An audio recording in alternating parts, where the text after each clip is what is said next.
नमस्कार, मैं हूं आपके साथ शिप्रा झा। उत्तराखंड में आज यानी कि सोमवार से सामान्य नागरिक संहिता लागू हो चुकी है और इसके साथ ही ये भारत का पहला राज्य होगा जहां ये कानून प्रभावी हुआ है। सीएम पुष्कर सिंह धामी ने यूसीसी पोर्टल लॉन्च कर दिया।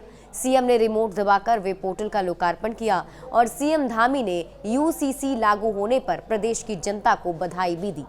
सीएम ने कहा कि अब प्रदेश में लिंग, जाति या धर्म के आधार पर कोई भेदभाव नहीं होगा। इसके साथ ही आज से प्रदेश में हलाला से लेकर बहु विवाह तक सब खत्म हो जाएगा। सीएम ने कहा कि आज का दिन न केवल उत्तराखंड के लिए बल्कि देश भर के लिए ऐतिहासिक दिन है। उन्होंने ये भी कहा कि 2,35,000 लोगों से बात कर कड़ी मेहनत से यूसीसी तैयार किया गया है।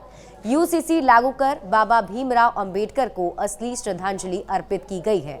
यूसीसी की नियमावली गठित समिति के अध्यक्ष पूर्व मुख्य सचिव शत्रुघ्न सिन्हा का संबोधन भी हुआ। इस दौरान उन्होंने कहा कि समान नागरिक संहिता लागू करने वाला उत्तराखंड पहला राज्य बन गया है। नियमावली समिति ने नियमावली बनाते समय समिति ने लॉ कमीशन के कई फैमिली रिपोर्ट भी पढ़ी। उन्होंने बताया कि पूरे राज्य का दौरा किया गया, लोगों से उनकी समस्या और दर्द के बारे में जानने का प्रयास किया गया। विदेश में रहने वाले उत्तराखंड नागरिकों का कम समय में रजिस्ट्रेशन करवाने की भी व्यवस्था होगी।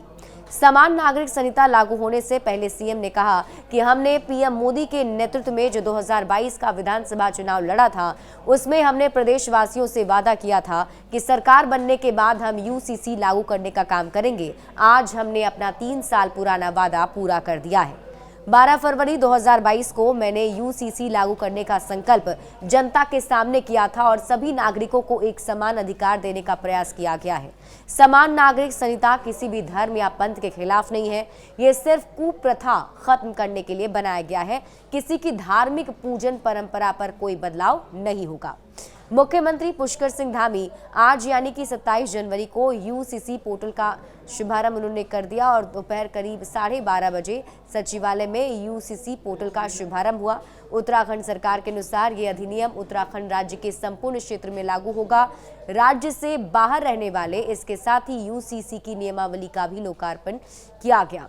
आपको बता दें कि इसमें विवाह, तलाक, लिविंग रिलेशनशिप, इन सब से अलग होना, विरासत आदि के ऑनलाइन रजिस्ट्रेशन शुरू भी कर दिए गए हैं।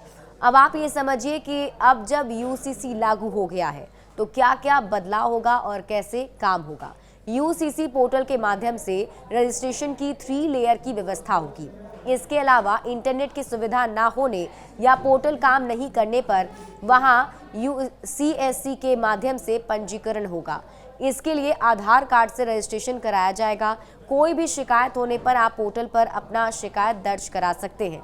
इस कानून के बाद उत्तराधिकारी होने के लिए गवाह की जरूरत होगी। तलाक लेने के लिए कोर्ट की मंजूरी जरूरी होगी। वैवाहिक संबंध तोड़ने पर 60 दिन के भीतर ही आपको पोर्टल पर सूचना देनी होगी और इसके अलावा लिविंग में रहने वालों को 1 महीने के भीतर पंजीकरण करवाना होगा। मतलब ये कि अगर आप लिविंग रिलेशनशिप में भी रह रहे हैं तो आपको इसके लिए रजिस्टर्ड कराना पड़ेगा। पंचायत पालिका निगम स्तर पर उप रजिस्ट्रार व रजिस्ट्रार तैनात किए जाएंगे, जिससे कि इस पर निगरानी रखी जाएगी। बड़े अपडेट्स के लिए जुड़े रहिए न्यूज़ 18 बिहार झारखंड के साथ।